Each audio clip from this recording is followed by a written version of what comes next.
worlds that have been apart for a very long time, the worlds of clinical medicine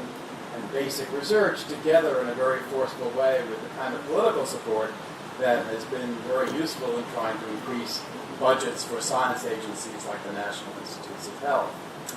Now, that was produced largely by targeted therapies like Levac, but we now have an additional thing to think about as a result of the development of effective immunotherapies. Now, in the introduction to this talk, you heard mentioned the fact that this year the Nobel Prize in Medicine was awarded to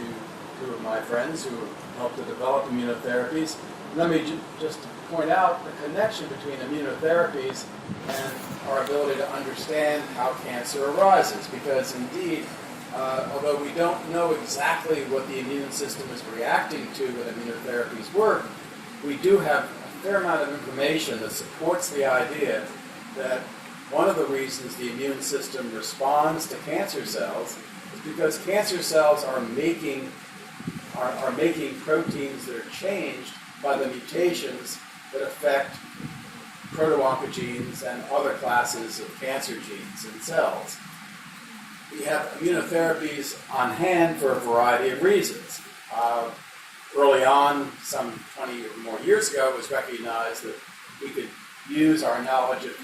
immunology to make monoclonal antibodies that would address proteins that are enriched on the surface of cancer cells. And many of you are probably familiar with a drug called Herceptin, which is an effective treatment of breast cancer when breast cancers have a protein related to the epidermal growth factor receptor on their surface. It's also possible to make antibodies that have a high level of activity by fusing the antibodies with bacterial toxins. Another way you might go about this is to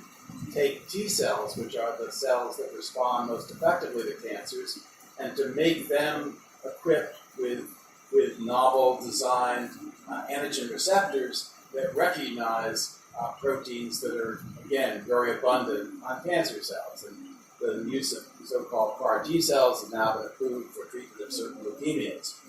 But most importantly and most widespread has been the use of inhibitors of what are called immune checkpoints. And the result of work that was done by Jim Allison, Hanjo, and others, those two names being mentioned because they are this year's Nobel laureates in medicine, allowed the development of antibodies that interfere with the mechanism by which the immune response is suppressed in human cancers. And by interfering with that suppression mechanism,